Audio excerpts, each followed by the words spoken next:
7, her stepmother hissed, her champagne flute trembling. 7 public rejections, Olivia. Do you understand what this makes you? Olivia kept her eyes on the marble floor. The whispers of the ballroom closed in around her like a physical weight. Unwanted. A liability. Julian just walked away, her stepmother continued, venom dripping from every word. That's it. Nobody wants a broken piece. Then, the heavy oak doors groaned open. The string quartet stumbled to a halt. A man stood in the threshold, mud on his heavy boots, a weathered canvas jacket over broad, rigid shoulders. He didn't belong in this world of silk and deceit. But as the room fell dead silent, he ignored the perfect elites, walking straight past them all, toward her. The grand ballroom of the Sterling estate was designed to intimidate. Vaulted ceilings painted with faux Renaissance frescoes loomed over a sea of imported orchids and crystal chandeliers. It was a place where fortunes were merged and bloodlines were curated. Tonight it felt like an execution chamber. Olivia stood near a towering column of white marble, the cold stone pressing against her bare spine. Her dress, a breathless slip of midnight blue silk, felt less like armor and more like a shroud. She was 26, an age when the daughters of the city's elite were expected to be safely anchored to a hedge fund manager or an heir. Instead, she was the room's most tragic spectacle.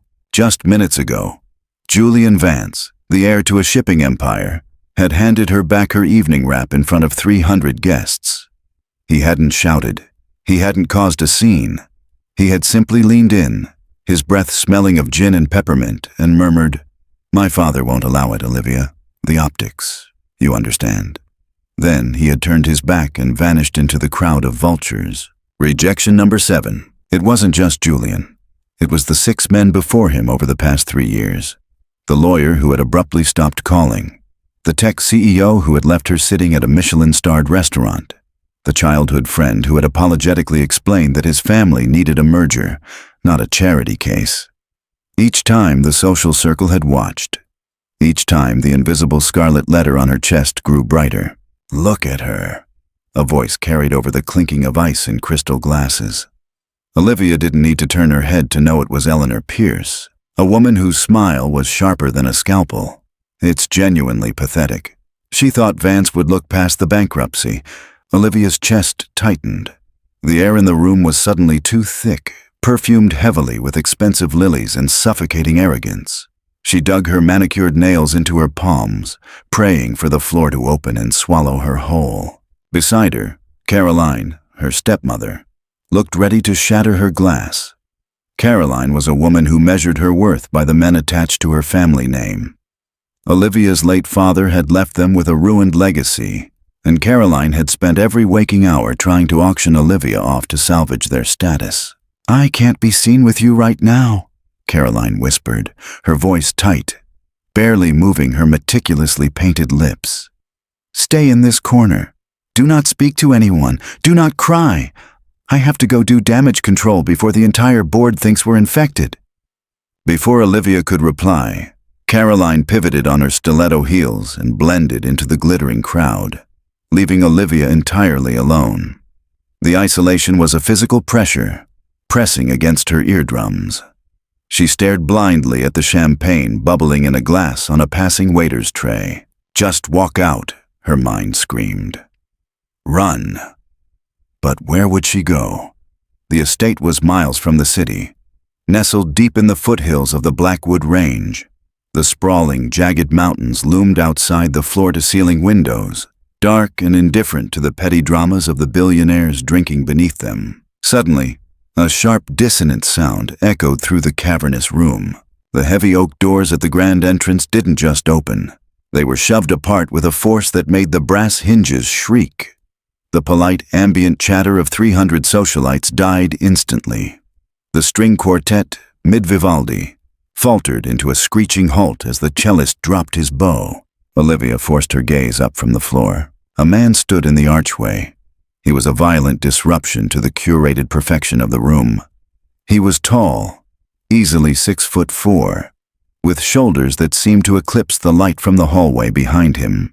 He wore dark, heavy denim and a waxed canvas jacket that bore the faint, damp stains of the forest. Mud clung to the heavy treads of his leather boots, a stark desecration of the pristine white marble. His face was a landscape of harsh angles, shadowed by a thick, dark beard and hair that looked as though it had been raked back by the wind. Not a comb, but it was his eyes that froze the room. They were pale, startlingly sharp, and scanned the crowd with a predator's cold calculation. He didn't look impressed. He looked annoyed. A collective breath hitched in the ballroom. No one moved. No security guard rushed forward. The host of the party, Marcus Sterling, a man who routinely fired executives for wearing the wrong tie, stood frozen near the bar, his face draining of color. Olivia watched, her pulse drumming a frantic rhythm against her ribs. The man stepped fully into the light. He carried the scent of pine needles, wood smoke, and freezing rain. A raw, wild scent that cut right through the cloying perfumes of the room. He wasn't lost. He wasn't a trespasser who had stumbled in by mistake. He was looking for someone.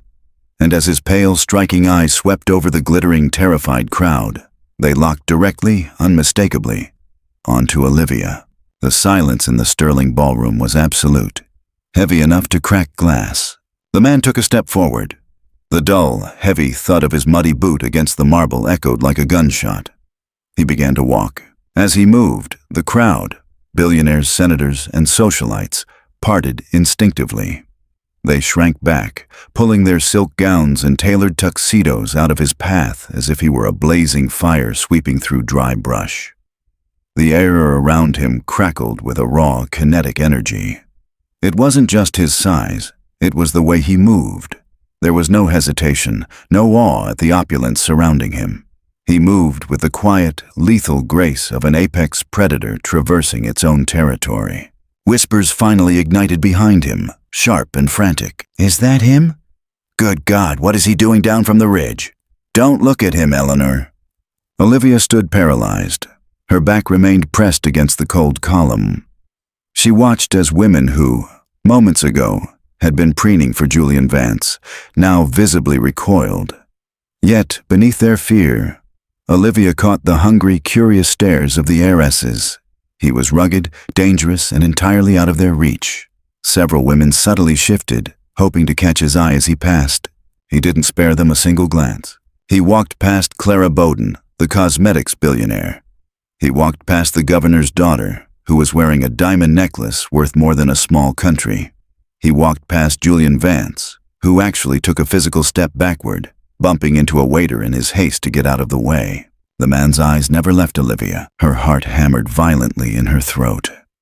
She gripped the fabric of her blue dress, her knuckles turning white. "Why is he looking at me?"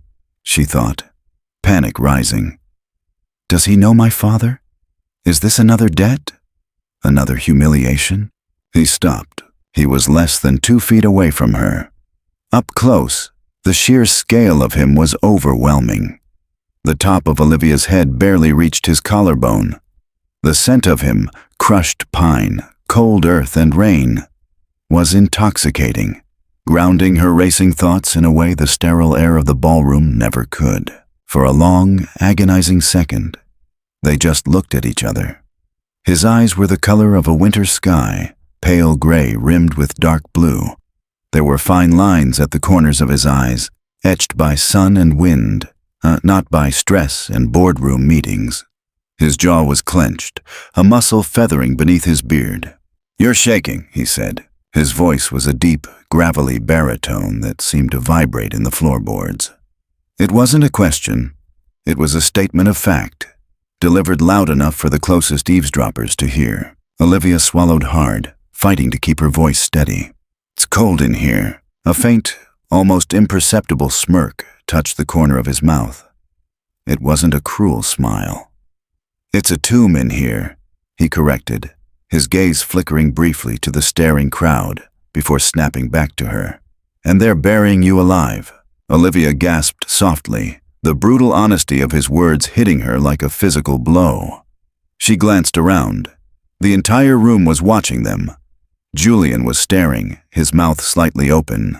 Caroline was frozen halfway across the room, her eyes wide with a mixture of horror and confusion. "I don't know who you are," Olivia managed to say, her voice barely a whisper.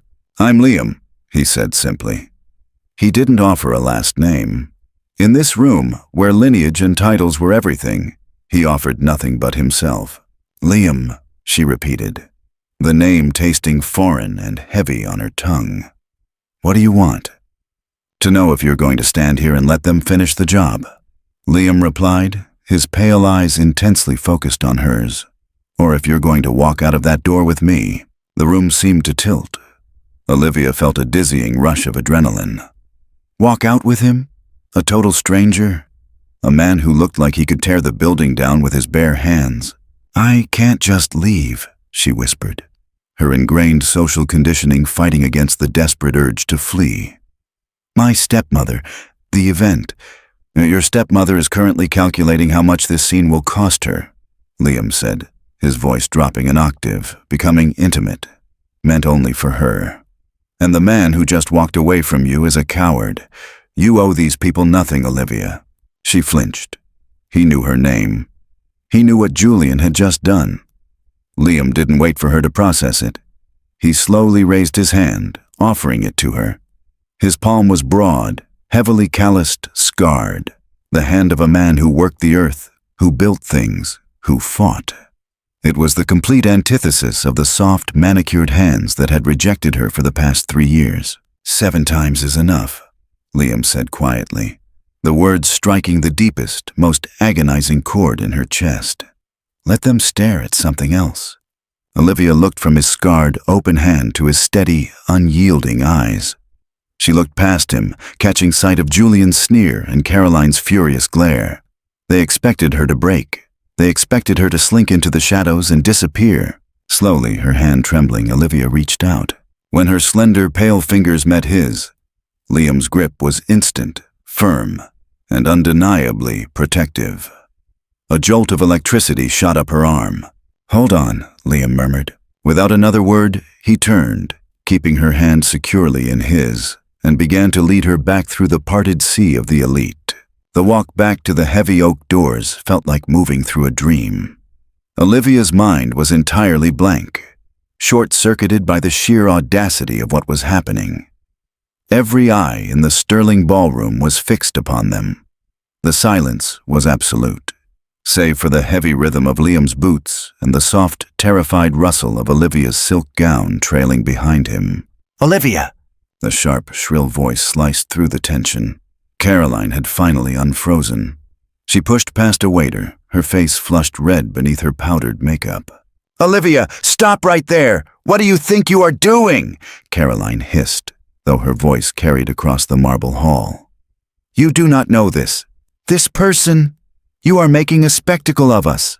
Liam didn't break his stride, but he slightly adjusted his grip on Olivia's hand, pulling her half a step behind his massive frame, shielding her from Caroline's line of sight. He didn't even look at the older woman. "Olivia, if you walk out those doors, do not bother coming back to the estate," Caroline threatened, her voice pitching into genuine panic.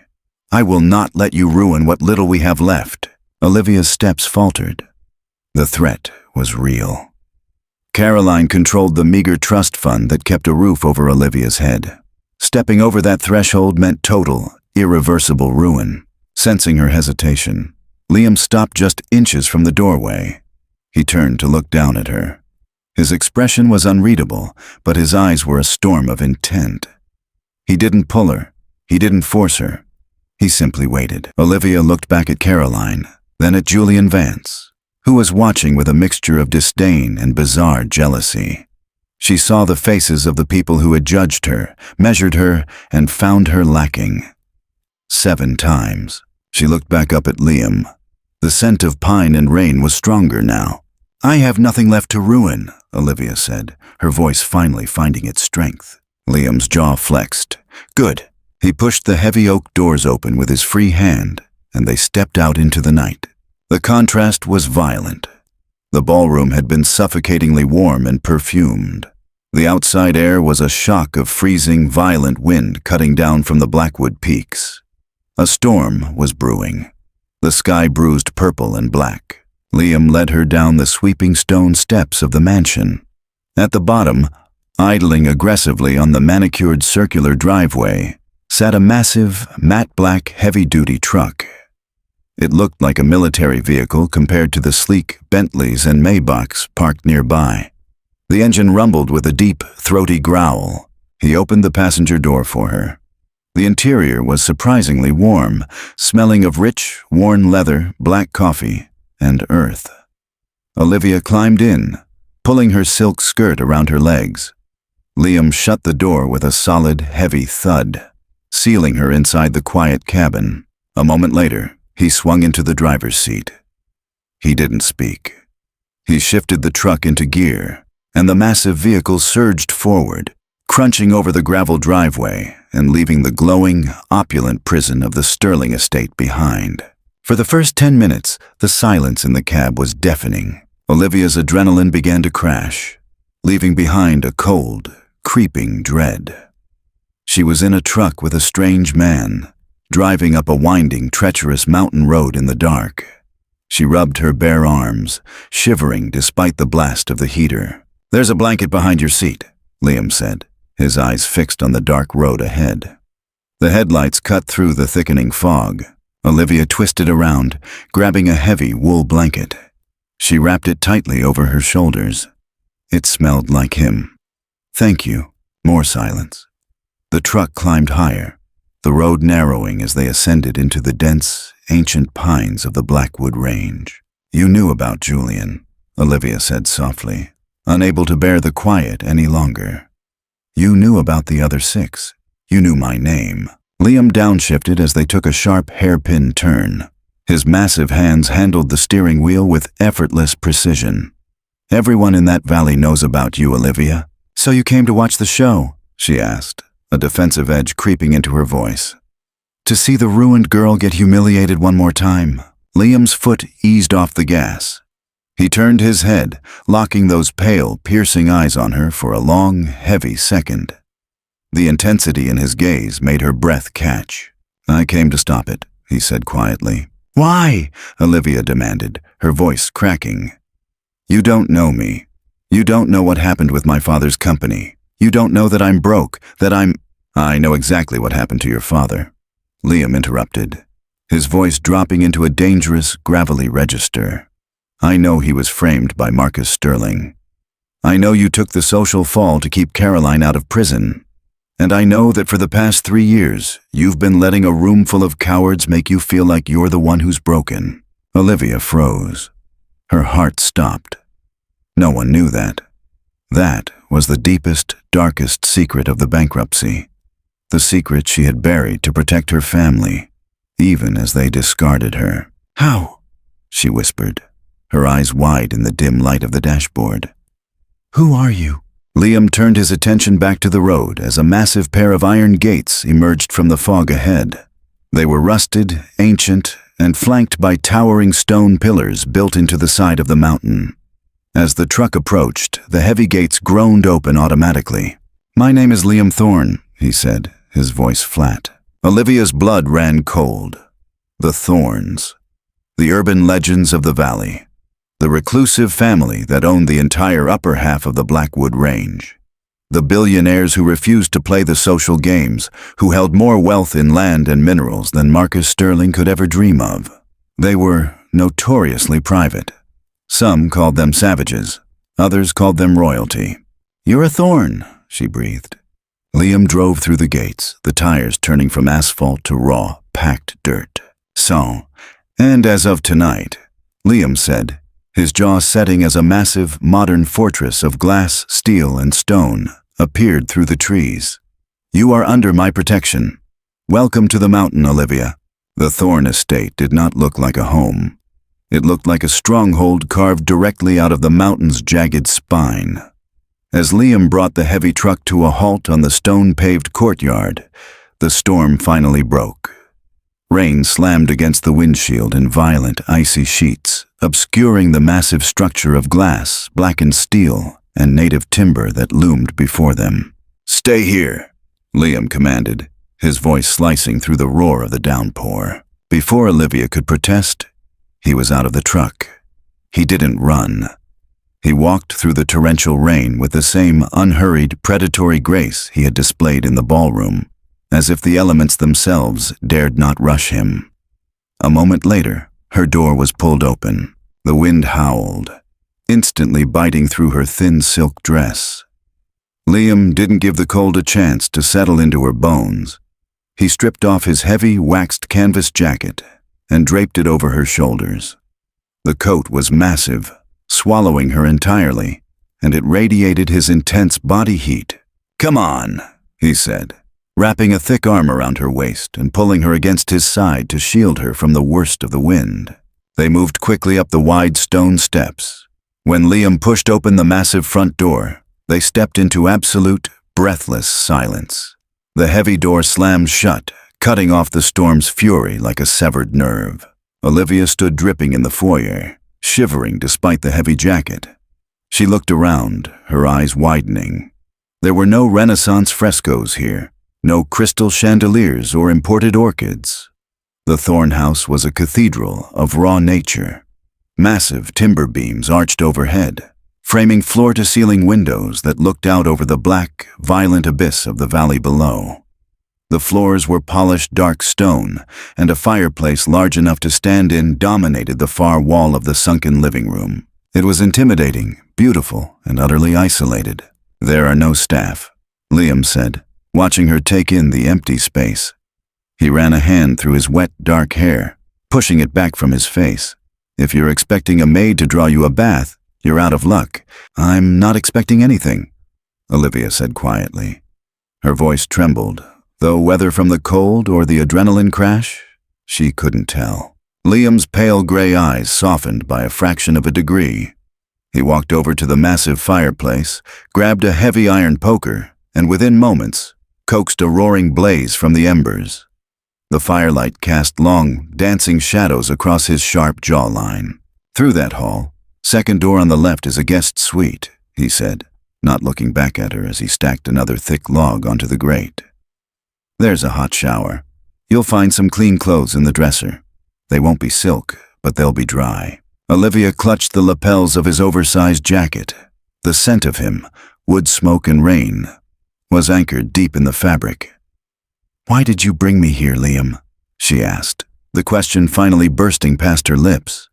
"You said you knew about my father. You said you came to stop the humiliation, but the Thorns don't get involved in society drama. So why me?" Liam turned slowly. The fire illuminated the imposing breadth of his chest, the wet fabric of his dark Henley clinging to his muscles. He looked at her, standing small and ruined in her soaked, midnight blue gown, shivering in his coat. "Because, Olivia," he said, his voice dropping to a low, rough rumble that sent a fresh shiver down her spine. "You are the only person in that entire valley who doesn't know what you're actually worth." He didn't elaborate. He simply gestured toward the hallway.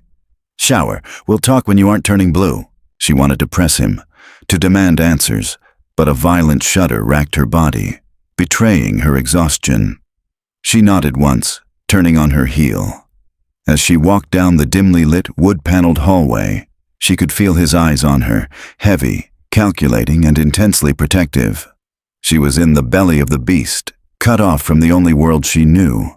But for the first time in 3 years, she didn't feel hunted. She felt guarded. When Olivia woke, the room was flooded with piercing, brilliant sunlight. She blinked against the glare, disoriented by the profound silence. There was no hum of city traffic, no distant chatter of the estate staff. She pushed herself up against the headboard of the massive, custom-built bed. The clothes Liam had promised were folded neatly at the foot of the mattress. A pair of soft, worn-in gray sweatpants and a thick charcoal Henley that clearly belonged to him. She dressed quickly. The clothes dwarfed her, the sleeves of the shirt hanging past her fingertips, but the soft cotton felt like a shield against the memory of the tight, restrictive silk from the night before. She padded barefoot out of the bedroom. The house was entirely different in the daylight. The storm had washed the world clean, and the floor-to-ceiling windows offered a staggering, vertigo-inducing view of the Blackwood Range. They were literally above the cloud line, the jagged peaks breaking through a sea of white mist like islands in the sky. She found Liam in the kitchen. It was an industrial, utilitarian space of brushed steel and dark wood. He was standing at the island, a topographic map spread out before him, a steaming mug of black coffee in his hand. He had changed into dry jeans and a fitted black t-shirt, revealing arms corded with lean, functional muscle. He looked up as she entered. His pale eyes swept over her, taking in his clothes hanging off her slender frame. A muscle feathered in his jaw, and he quickly looked back down at the map. "Coffee is in the pot," he said, his tone brisk, strictly business. Olivia poured herself a cup, wrapping her cold hands around the warm ceramic. She walked to the opposite side of the island, facing him. The hesitation from the night before was gone, replaced by a burning, desperate need for the truth. "You said I don't know what I'm worth," she started, her voice steady. "Tell me, because right now, my bank account is overdrawn, my trust is frozen by my stepmother, and I am a social pariah." Liam set his mug down with a heavy thud. He leaned forward, planting his large hands flat on the map, effectively bridging the distance between them. "Marcus Sterling didn't just ruin your father out of spite, Olivia," Liam said, his voice devoid of any pity. "Your father owned something Sterling wanted, something he still wants." "My father lost everything," she countered, shaking her head. "The bankruptcy wiped us out. Every property, every patent, every stock." "Not everything," Liam corrected smoothly. He tapped a specific highlighted ridge on the topographic map. He hid something, a parcel of land, right here, sitting dead center in the pass where Sterling is trying to build his new luxury resort and private highway. Without this land, Sterling's billion-dollar project is entirely dead in the water. Olivia stared at the map, her pulse beginning to race. "I don't own any land." You do," Liam said, his gaze locking onto hers, fierce and uncompromising. "It's in a blind trust, the Elias Trust. It activates upon your 27th birthday, or upon your marriage." The words hit her like a physical blow. The air in her lungs vanished. "My marriage," she whispered, her mind spinning backward. The pressure from Caroline to get married. The relentless setup of dates. The sudden, intense interest from Julian Vance, a man whose father was a major investor in Sterling's company. Julian wasn't going to marry you for love, and he wasn't rejecting you out of social pressure, Liam said brutally, stripping away the last of the illusions. "He rejected you last night because Sterling told him to back out. They found a legal loophole. If you are deemed socially and financially unstable, a pariah, exactly as they've painted you, Caroline can petition the court to dissolve the trust early and take control as your guardian." Olivia took a step back, her hands trembling so violently that coffee spilled over the rim of her mug, burning her knuckles.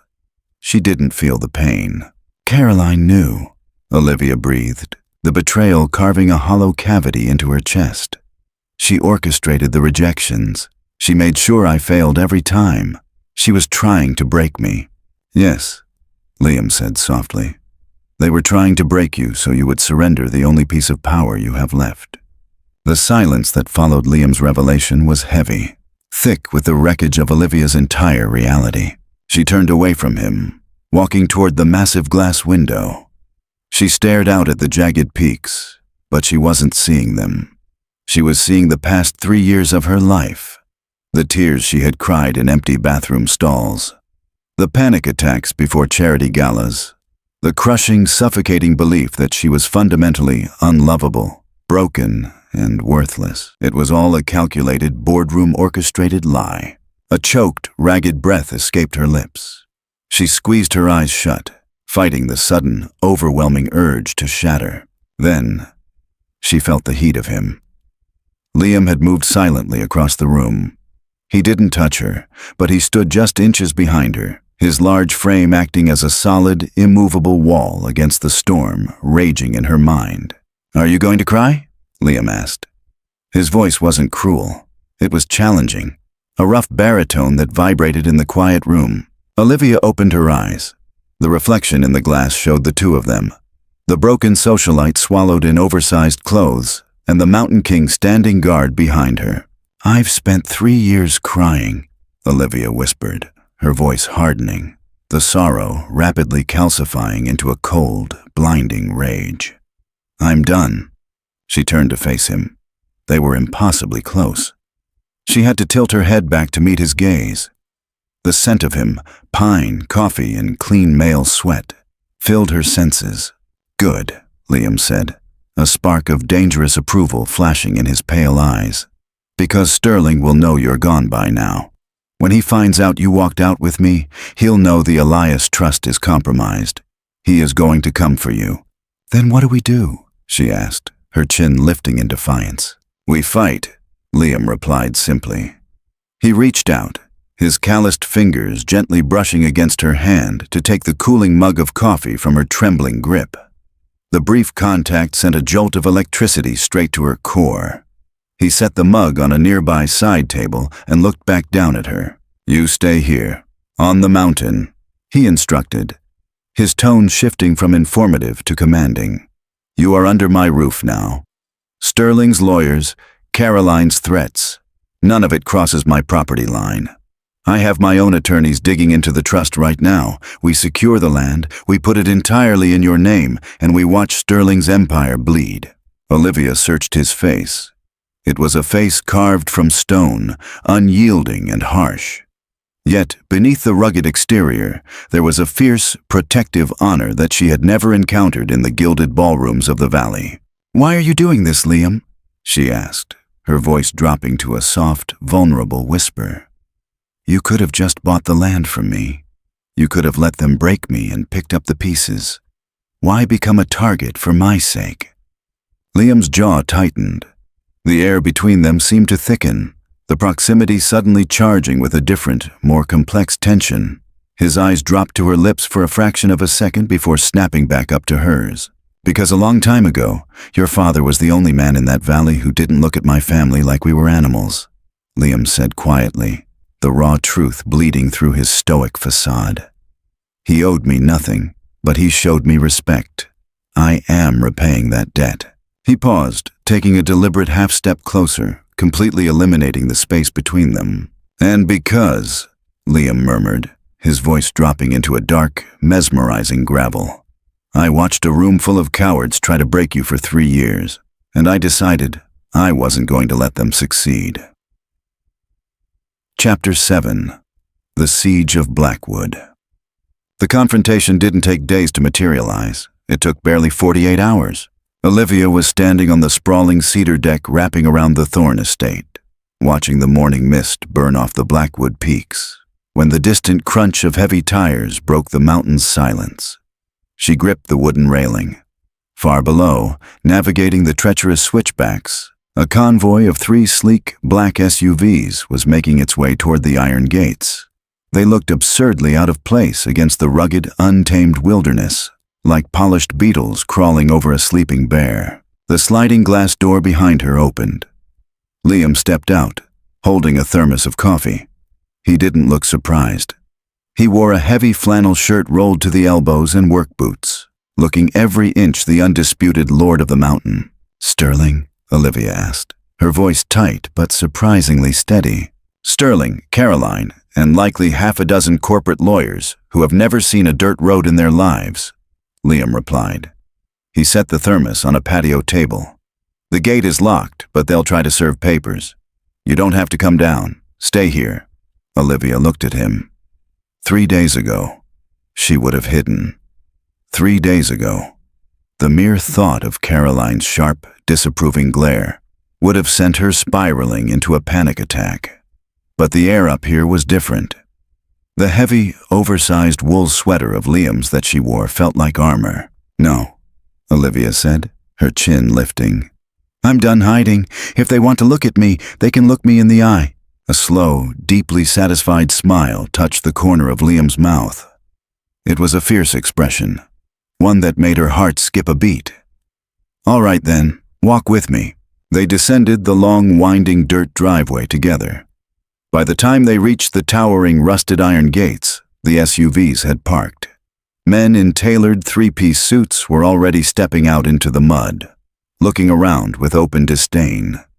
Marcus Sterling, a man whose silver hair and sharp, predatory features had intimidated boardrooms for decades, stood at the front. Beside him was Caroline, wearing a beige cashmere coat and looking utterly appalled by the surroundings. "Open the gate, Thorne," Sterling barked, his voice carrying an unearned authority. "This isn't the Wild West. You are harboring an unstable, dependent young woman, and we have a court-ordered psychiatric hold for her." Caroline stepped forward, clutching her designer bag. "Olivia, look at you. You look like a vagrant. This little tantrum has gone far enough. Come to the car immediately.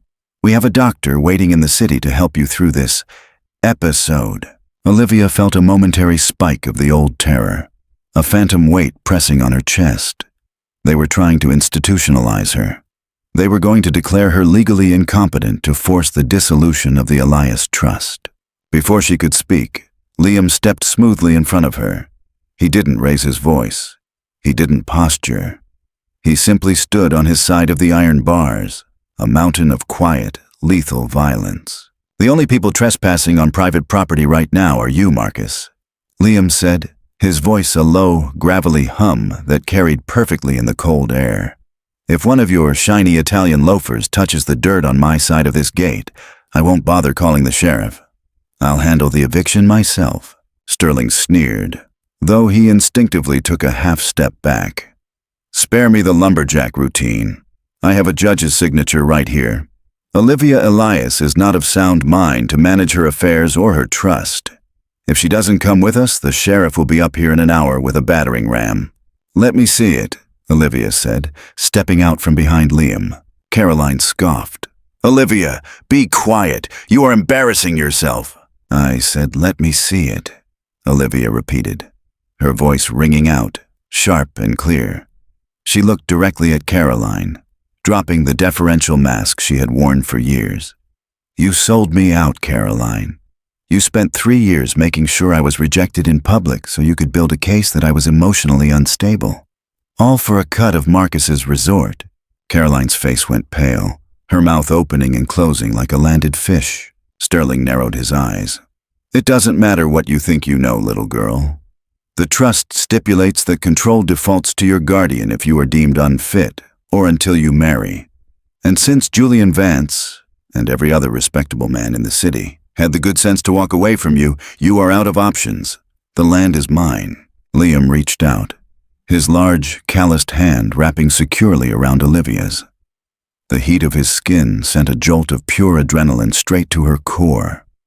He looked at Sterling, his pale gray eyes colder than the winter sky. "She isn't out of options," Liam said quietly. "Your injunction is useless. The Elias Trust is already locked." Sterling laughed, a harsh barking sound. "Locked? By what mechanism, Thorne?" Liam didn't look at the billionaire. He turned his head, looking down at Olivia. The intensity in his gaze stripped the breath from her lungs. It wasn't a look of protection anymore. It was a look of absolute, unyielding possession. "By the marriage clause," Liam said. Dead silence fell over the gate. The wind whistled through the ancient pines, mocking the sudden frozen shock on Sterling and Caroline's faces. "You're lying," Caroline hissed, her composure shattering. "She was with Julian 3 days ago. You cannot just magically produce a marriage license." "My attorneys filed the paperwork in the state capitol at 8 a.m. this morning," Liam replied, his voice completely level. "A private ceremony, fully legally binding. Olivia is a Thorne now. Her assets, including the Elias Trust, are merged with the Thorne estate, and my lawyers have infinitely deeper pockets than yours, Marcus." Olivia stared at Liam, her mind spinning wildly. A private ceremony. He had sent his lawyers. He had drawn up the papers. He had done it all to build an impenetrable fortress around her. But as she looked up into his face, she saw the subtle tension in his jaw. This wasn't just a legal maneuver to him. He was putting his family's legendary name, their untouched wealth, entirely on the line for her. Sterling's face turned a dangerous, mottled red. "You think you can play me? You think a sham marriage is going to hold up in court? I will tie you up in litigation for the next decade. Do it," Liam challenged, his voice dropping into a dark, terrifying register. "Drag us to court, Marcus. Let's open the books. Let's subpoena the communications between you and Julian Vance. Let's put Caroline on the stand and ask her about the kickbacks you promised her for sabotaging her stepdaughter. Let's see what happens to your publicly traded stock when the SEC finds out you've been colluding to defraud a vulnerable heiress." Sterling went entirely still. The bluster evaporated, replaced by the cold, hard calculus of a cornered businessman. He knew Liam was right. A protracted legal battle would expose the rot at the foundation of his billion-dollar resort project. It would ruin him. "This isn't over," Sterling said, though the threat lacked any real heat. He turned on his heel, marching back toward his SUV. Caroline lingered for a second, looking at Olivia through the iron bars. "You're making a mistake," she whispered, venom dripping from her words. "He's a savage. He doesn't want you. He just wants to beat Marcus." Olivia looked at the woman who had made her life a living hell for 3 years. She felt no anger anymore, only pity. "Goodbye, Caroline," Olivia said, her voice impossibly calm. "Don't ever contact me again." Caroline's face crumpled into a mask of bitter defeat. She turned and fled to the cars. Less than a minute later, the convoy was reversing down the mountain, their retreat absolute and humiliating. Olivia stood at the gate, listening until the sound of the engines faded into the wind. The silence rushed back in, heavy and profound. Her hand was still wrapped in Liam's. She slowly looked up at him. "You married me," she said, the words feeling surreal on her tongue. "I did," Liam said. He finally released her hand, though he didn't step away. "The papers are on the kitchen island. I signed them before I came out. All you have to do is sign your name, and it's done. The land is safe. You're safe." Olivia searched his eyes. "And if I don't sign them? If I just want to walk away now that they've backed off?" Liam's expression hardened, a muscle jumping in his cheek. He looked away, staring out at the empty road. "Then I'll have my lawyers dissolve the contract quietly. You can take the land and go wherever you want. I won't keep you here against your will, Olivia." The thought of leaving the mountain, of leaving him, sent a sudden sharp ache through her chest. The city, the ballrooms, the polite society. It all felt like a suffocating cage. The only place she had breathed freely in 3 years was right here, in the shadow of this rugged, impossible man. "I don't want to leave," she said softly. Liam turned his head back to her, his breath hitching slightly. "Let's go back to the house," Olivia said, a small, genuine smile breaking across her face for the first time in years. "I have a contract to sign." The sun had long set, casting the Thorne estate into a sanctuary of deep shadows and warm firelight. Olivia sat at the kitchen island, staring at the thick stack of legal documents. At the bottom of the final page, next to Liam's bold, aggressive signature, was her own name, Olivia Thorne. It was done. The Elias Trust was secure.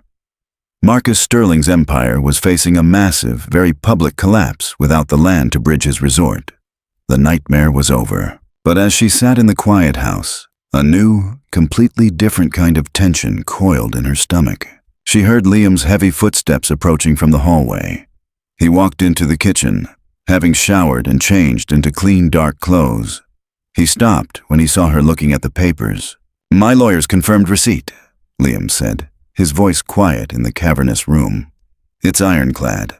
"Thank you," Olivia said, tracing her finger over her new signature. She looked up at him. "You saved my life, Liam, and I don't just mean legally.